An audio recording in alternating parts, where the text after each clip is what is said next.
Political party होने के नाते हमारा फर्ज ये बनता है कि जो आजकल असेंबली में हालात चल रहे हैं तो उसके मुताबिक भी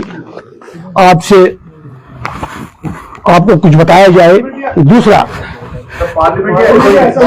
असेंबली में भी और parliament definitely in parliament also as a political एक अहम तरीन पॉलिटिकल पार्टी होने के नाते। तो दूसरी बात है कि हमने पिछला इलेक्शन हम असेंबली इलेक्शन नहीं जीत सके, लेकिन वोट शेयरिंग के हिसाब से हमारा दूसरा नंबर है आपके इस यूटी में।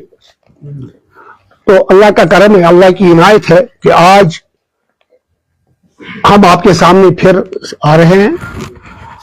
एज यू नो, एक तरफ से सरकार ने बहुत अच्छी बात की, highly appreciable, it was in their manifesto, कि उन्होंने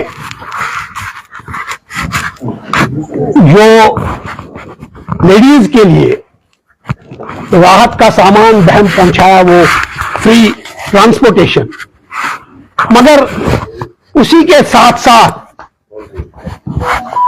पहली बार यहां पर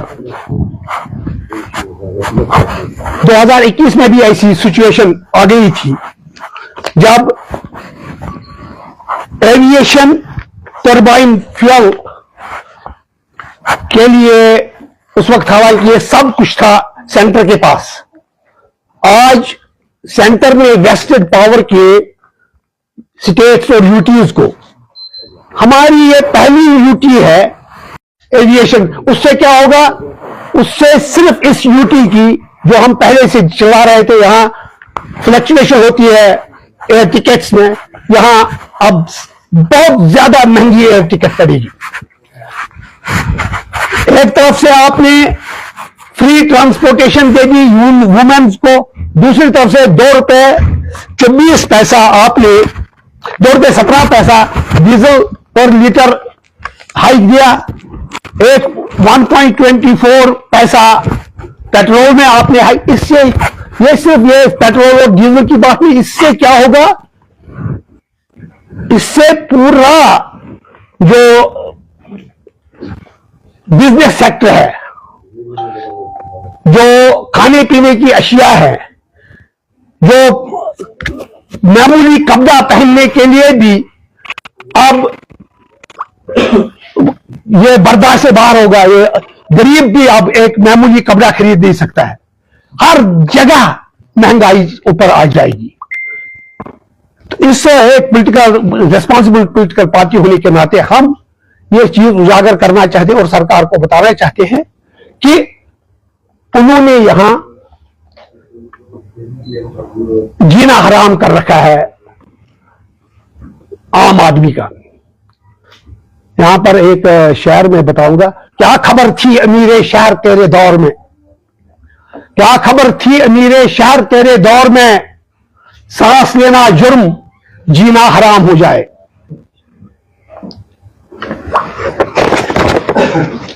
इसके साथ साथ आप हजरात, आप भी यहां के हो, मैं वैसे तो मजबूरी तरक्की, एआईपी जम्मू और कश्मीर की मजबूरी तरक्की चाहता है, इसमें दो राय नहीं है। बहुत अच्छी बात है, बहुत इट इज हाईली अप्रिशिएबल कि जम्मू में फ्लाईओवर का जाल बिछाया गया है। फ्लाईओवर करीबी तिमन कुन तगन वुचुन तिम कुन लायक तन तुम वो नेबर फ्लाईओवर कित इंसान तबियत खुश गसान बती तक खेन पथर बिहत तिमन फ्लाईओवर पे पकने कथ। और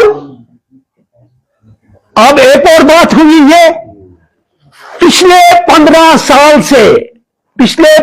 साल से कोई भी पार्टी में, कोई भी जो यहां की रूलिंग पार्टी थी लोकल, उनमें से भी किसी ने इसका जिक्र नहीं किया। आप नूरबाग का ब्रिज देख लीजिए, पिछले पर है, हाइट है ये। आप सनत नगर का फ्लाईओवर ले लीजिए, बंद काम उसका कानून ने बंद कराया। Sorry to interrupt you sir, आपके प्रेस कॉन्फ्रेंस का मेन मुद्दा और मकसद क्या है वो सर? हमारा इस वक्त है press hike and fuel turbine hike और वक्फ बोर्ड का वक्फ बिल जो है वो, तो उसकी हम टूथ एंड नेल अपोजिशन कर रहे हैं कि ये दूसरी बात है वो पास हो जाएगी या क्या हो जाएगी, लेकिन हमें वो काबिल कबूल वो अमेंडमेंट्स नहीं है। Thank you. मैं थोड़ा सा आपके सामने ये पढ़ूंगा तो फिर उसके बाद आपका ही है। The recent increase in fuel price The recent increase in fuel prices has placed a significant burden on the common masses across various sectors.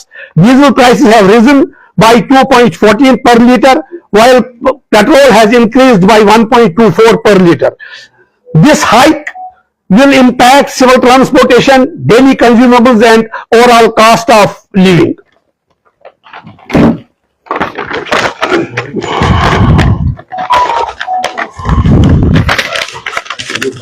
एक minute please.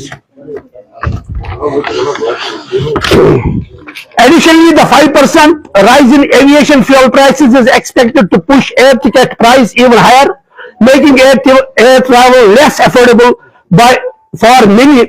The government's decision to level fuel prices will inevitably lead on inflation at an unprecedented level. This worsening the financial strain on the general public. Since fuel costs directly affect transportation and the price of essential goods, every day expenses will become even more challenging to manage. In Jammu and Kashmir, people are further confused by the contradictory steps taken by the National Conference on April 1. While they have revised transport fares for women, they have simultaneously approved an increase in energy prices, ultimately adding to the financial burden of the common people. Such inconsistent policies are leaving citizens frustrated and struggling to cope with rising costs. We strongly urge the authorities to reconsider these price hikes and take measures to ease the economic strain on the people. As far as Waqf bill is concerned, we tooth and nail oppose it and stand with the common masses. तो हाँ, दूसरी बात यह है कि जितने सारे, हम नहीं कहते अपना मैनिफेस्टो इसमें करेगी बराबर, मगर एक चीज है, आप देख लीजिए 13 जुलाई और 5 दिसंबर की छुट्टियां भी वो रिवाइव नहीं कर सके। तो इनको सोचना चाहिए कहीं कौम को धोखा तो नहीं दे रहे। इससे बेहतर है था इनको ये रिजाइन करते। Okay, thank you very much.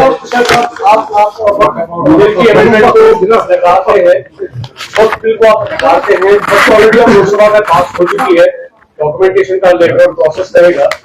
ये मुझे बताया कि एआईपी किन बेसिस पे इस बिल को नकारती है, और जब ये इम्प्लीमेंट हो जाएगी उसके बाद आपके पास क्या प्रोविजन है जिसको लेकर आप आगे बात कर पाए?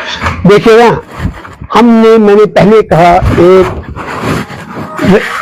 रेस्पॉन्सिबल पॉलिटिकल पार्टी होने के नाते हमारा ये फर्ज बनता है कि हम इसके खिलाफ आवाज उठाए।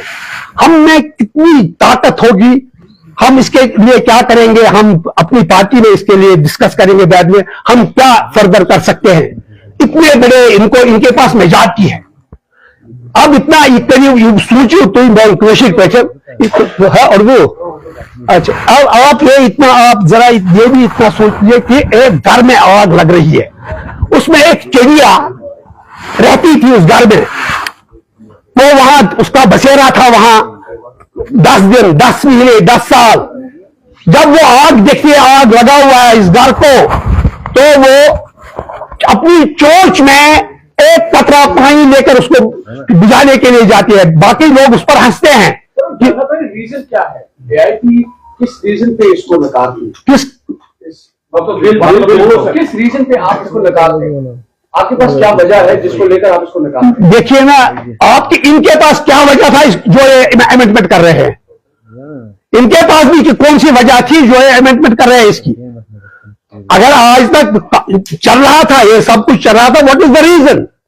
इनके इसके पीछे कौन से मकासद कार फरमा है, अभी हमने देखा नहीं।